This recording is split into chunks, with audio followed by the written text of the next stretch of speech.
নমস্কার বন্ধুরা, আমার চ্যানেলে তোমাদের সবাইকে স্বাগতম। আমি আজকে বানাতে চলেছি এগ ডেভিল বানানোর জন্য আমি মশলাটি করে নেব। দেখো, আমি কড়াইতে তেল দিয়ে দিলাম। তেল দেওয়ার পরে পেঁয়াজ দিয়ে দিয়েছি। পেঁয়াজটি যখন ভাজা ভাজা হয়ে যাবে তারপরে দেবো আমি টমেটোটা দিয়ে ভালো করে নেড়ে চেড়ে তারপরে দিয়ে দেব আদা কুচি দেওয়ার পরে দেব কাঁচা লঙ্কা কুচি দিয়ে ভালো করে আদা রসুনের পেস্ট দিয়ে ভালো করে মশলাটি কষিয়ে নেব। কষিয়ে নুন দিয়ে দিলাম, হলুদ দিয়ে দিলাম।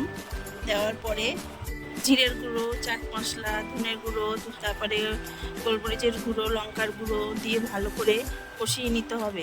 কষিয়ে নেওয়ার পরে ডিমগুলো আমি একটা একটা করে কেটে নেব। দেখো, আমার ডিমগুলো কাটা হয়ে গেছে।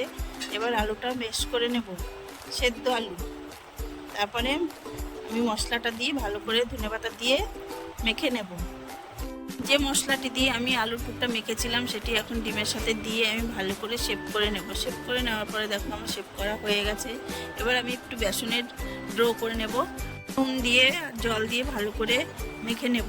মেখে নেওয়ার পর দেখো আমি ডোটা কেমন করেছি। এইভাবে তোমরা ডোটা করবে। তারপর একটা ডিম ফাটিয়ে নেব। তারপর কড়াইতে তেল দিয়ে নেব। তেল দেওয়ার পরে আমি ডিমের ডোটাকে বেসনের সঙ্গে দিয়ে তারপরে বিস্কুটের গুঁড়োর সঙ্গে মাখিয়ে ডিমের সঙ্গে করে তারপরে আমি একটা একটা করে কড়াইতে দিয়ে দেবো। তেলটি গরম হলে আমি একটা ছেড়ে দেবো। তারপরে সেইভাবেই আবার আমি বেসনের ডোটার সঙ্গে মাখিয়ে তারপরে বিস্কুটের গুঁড়োর সঙ্গে মাখিয়ে ডিমের সঙ্গে খেয়ে আবার একটা দিয়ে দেবো। দিয়ে আবার ভালো করে উল্টে ভেজে নেব। ভেজে নেওয়ার পরে দেখো ভালো করে ভাজা হয়ে গেলে আমি এবার তুলে দেবো। রান্নার ভিডিওটি যদি ভালো লাগে আমাকে সাবস্ক্রাইব, লাইক, কমেন্ট, শেয়ার করে দিও। তোমাদের যদি আমার এগ টেবিলের রেসিপিটি ভালো লাগে তাহলে আমাকে কমেন্টে জানিও। তারপরে দেখা হবে পরের ভিডিওতে। টাটা।